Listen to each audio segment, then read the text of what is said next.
Hi, this is Andre. I want to talk about loop unstacking on the Echoplex Digital Pro. But before we talk about it, let's demonstrate it. Here's a loop I built up off camera. Please note that it is only one cycle long. Also, please note that it's a pretty dense texture. I built it up with a lot of overdubs. Here's what we're going to do. We're going to multiply this one cycle loop out to 8 cycles. I am using multi-increase to make sure that we get exactly 8 cycles. And now we're going to unstack.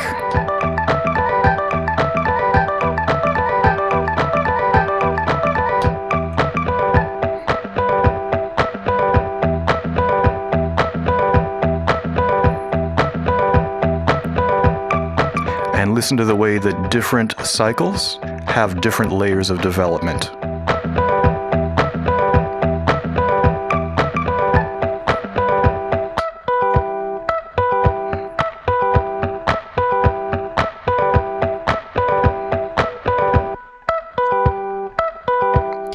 Loop unstacking lets you take a shorter loop, expand its length, and then scroll through different layers and different stages of development in different parts of that longer loop. So if that's all you need to know, then this has been a very short video. If you'd like to know a little more, then please stay tuned. All right, to demonstrate this in a little more detail, here's what I'm going to do. I'm going to build up a one cycle loop, and I'm going to try and build up a major scale. It's going to be this kind of sound. But I'm going to build it up one note at a time.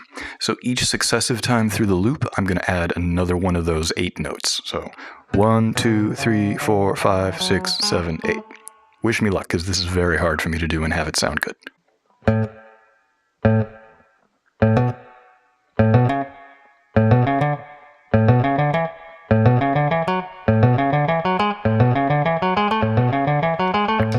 Little lumpy, but sue me. I'm going to multiply this out to 8 cycles.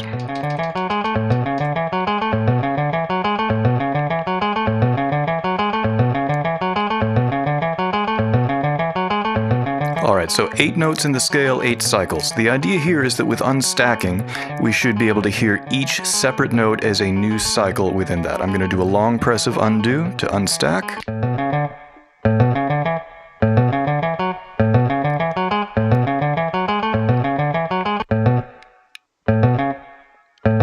So it's very close. When you get to cycle 8, it doubles up a little bit. So I'm going to do a long press right at cycle 8, or right when the scale begins. There we go.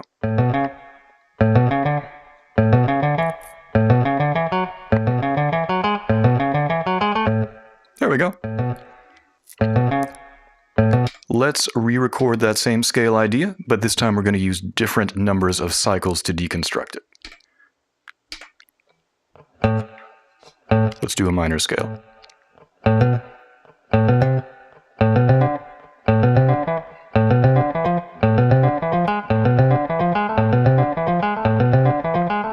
Again, a little sloppy, but you can sue me again. Let's do 3 cycles.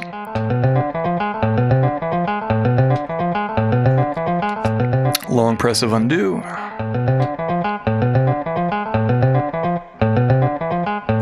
And you can hear that those 3 cycles are all successive instances. So it's 6 notes, 7 notes, 8 notes. And let's unstack some more. So 4, 5, 6. 4, 5, 6. Let's keep unstacking. 1, 2, 3. Now I'm deliberately going to leave some spaces in between overdubs. Back to the major scale, and again I'm going to try and leave some space in between the different notes.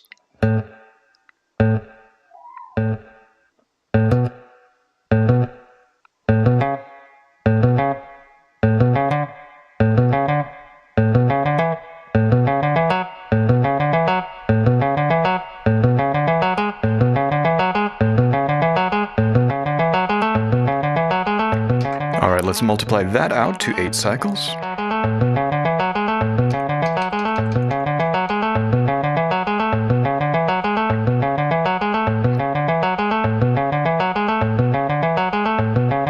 And what we should find now is that as we unstack, there will be some cycles where we hear the same thing 2 or 3 cycles in a row.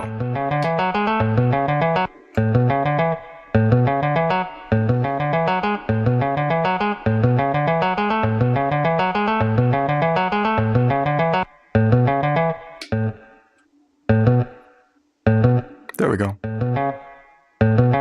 Yeah.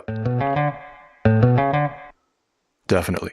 So the reason for that is going back to something we touched on in part 1 of the windowing issue, which is that the EDP has an undo cue, and there's a built-in noise gate. And the idea of the built-in noise gate is that it's meant to filter out background noise that isn't supposed to be part of the sound. So ostensibly, the built-in software noise gate removes very low-level noise and prevents that from being added into the undo cue. What's happening here is that I'm playing a guitar with P90 pickups, and I'm playing it through an amp sound that is not super pristine and not super clean. So there's a little bit of low-level noise and buzz and that kind of thing going on.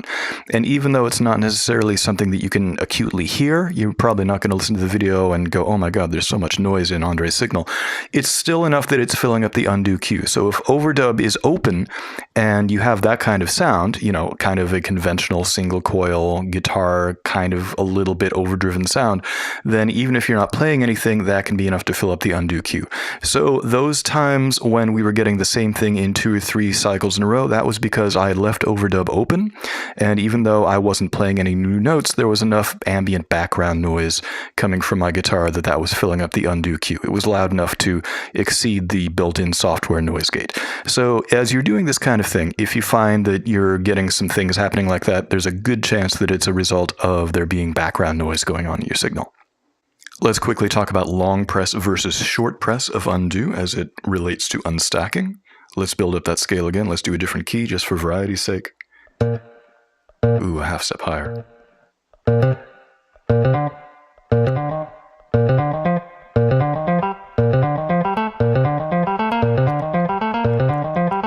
Alright, I'm gonna multiply that out to 8 cycles using multi-increase. Alright, now I'm gonna wait till we're about halfway through and do a short press of undo. And short press.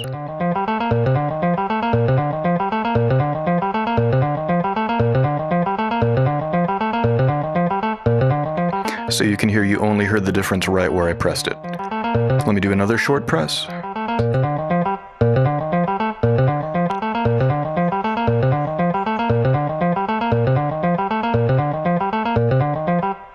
So a short press of undo will typically undo everything from the button press to the end of the loop. A long press will undo an entire loop length's worth. So if I do a long press, we'll hear a more dramatic change.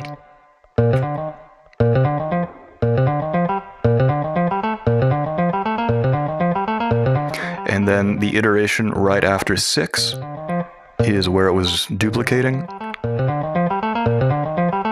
So when 6 comes back around, I'm going to do a long press, and fingers crossed, we will get the full scale. There we go. Oh. Maybe not. I blame the short press of undo. Yeah, it's all the short press's fault. That's right. That totally messed me up. Yeah, man. That's totally it. Totally. Yeah, that's the ticket. Let's try unstacking a loop of a ridiculously short length. So 9 milliseconds. I'm going to play some stuff. Multiply that out.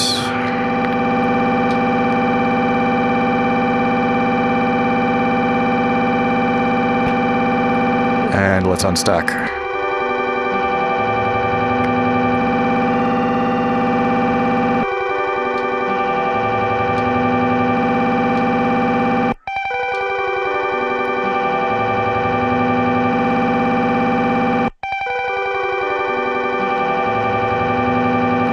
Do another very short loop. Let's do something even shorter. Let's set insert mode to sus. Insert mode is set to sus. Very good, Andre. So if we tap multiply, There we go. 3 milliseconds is pretty short. So I'm going to noodle gratuitously.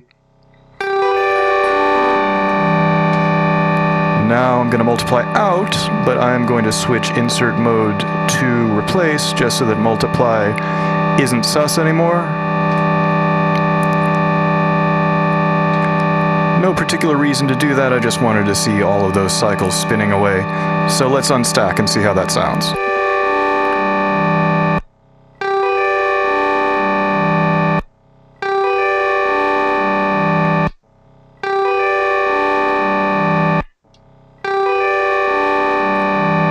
All right. Now you can also unstack a feedback fade out. Here's another loop I built up off camera. Now before we do anything fancy with feedback, I'm actually going to reverse the loop. Not just because it's fun to do, but also because once you reverse a loop, you clear out the undo memory queue. The reason I'm doing that is because I don't want to fill up the undo queue with any of the layers that I built up. I want us to have the undo queue open all the way for feedback. So I'm going to bring feedback down using the front panel knob.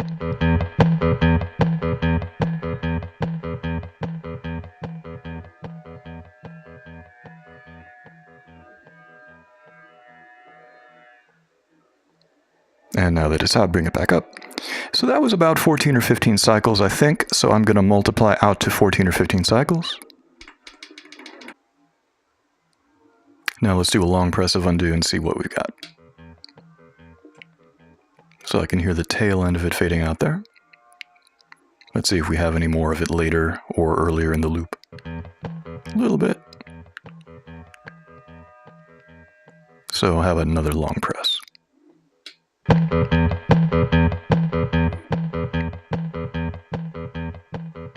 Yeah, so you can hear it's fading out.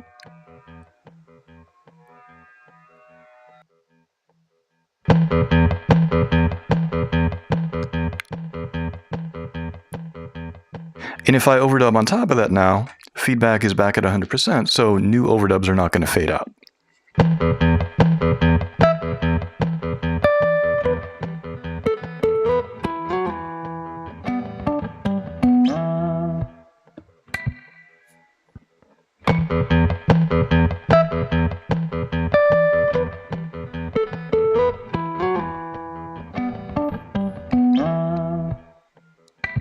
So the overdubs I just played are still at full volume because feedback is back at 100%. So even though we were able to unstack the fade out and hear the different layers of fading out within the different cycles, any new subsequent overdubs on top of that are going to be at full volume because we have the feedback back at 100%. Now, unstacking and windowing are kind of flip sides of the same coin, and they're not mutually exclusive. So what I'm going to do is try and build up something and do a bit of a jam here that makes use of both unstacking and windowing. Wish me luck.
So loop unstacking is something that's been around in the EDP for a long time. I've heard about it occasionally throughout the years, and I keep thinking I should really check that out, and then I keep not checking it out.